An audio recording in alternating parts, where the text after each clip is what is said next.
But moving on with the abuses of the laity, we've got a lot of rich people in St. Joan of Arc Catholic Church and also the other Catholic Church in Idaho, which has caused this infiltration of communism and basically a pro-gay.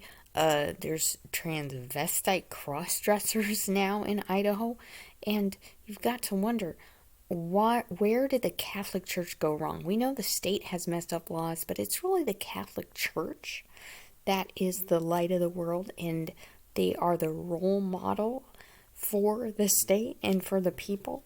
So if the Catholics aren't well spiritually for the last 40, 50 years, and they as well are shadow communists, then it's no surprise that God has allowed communism to take over Idaho in what appears to be an extremely short amount of time, like literally less than 5 years, 10 or 5 years, but it's been really going on underneath the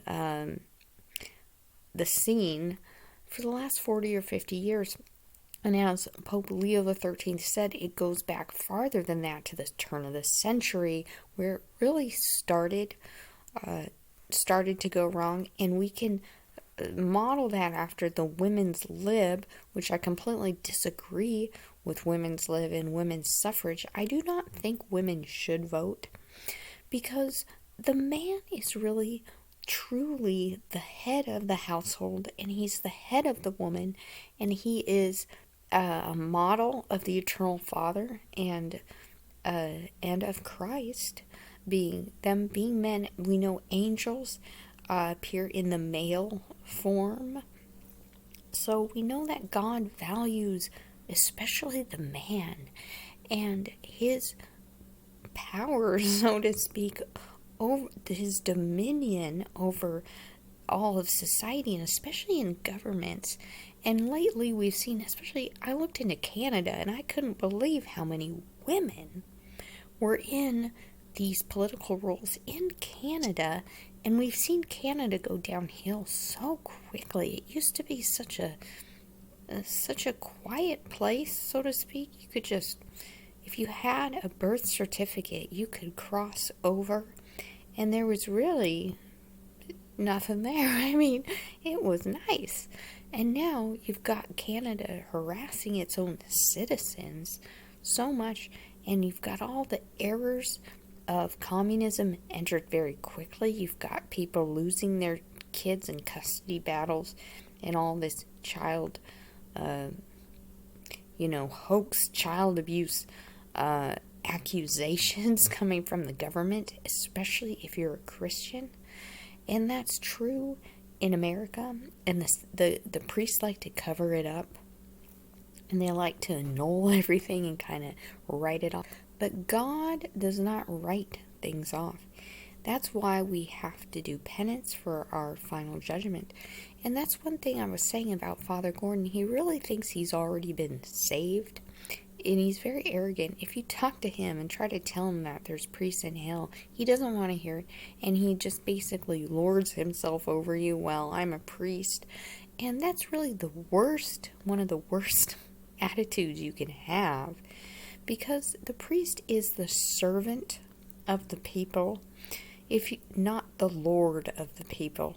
And Christ is the model, having suffered and died and dropped every last blood for the people, not caring about his reputation or his possessions, which he had a tunic, which was taken away. But these priests have so much wealth, and they'll tell you they don't. And that's the crazy thing, is they're completely brainwashed, and they've been brainwashed, the people, to become like them. And literally in the Holy Love messages, priests are sending thousands of souls to hell, and we can see this happening, and we like to dismiss it or just kind of blind ourselves to it because it's too overwhelming to have to think about, and it actually can cause a person to have to lay down and rest because of the overwhelming I'd say mental anguish it can cause a soul to really see how hard-hearted these priests are and how little they truly care. and especially under the cloak of traditional Catholicism. But he really doesn't care about his own soul, thinking he's already saved, and that's a sin of presumption. So I would say for priests like him, which there are a dime a dozen nowadays, and Father Flick is included in this, and I think that the Father Gordon, Father Flick cult needs to separate because they kind of feed off each other, and they've got all these rich Catholics around them, like public pretender Catholics, I'd say. People who like to talk the talk, walk the walk, and wear a lot of nice clothes, but there's really an empty hole inside, and that's the people they want to be around. So it really needs to be broken up, and people like Father Flick and Father Gorn should not have positions. They really need discipline, and they need to be away from the temptation, so they would really need to be placed somewhere, I would say isolated, where they can work on their own soul and not have the temptation of all these public pretender Catholics that they want to stick themselves to immediately and basically drive the world to you know where.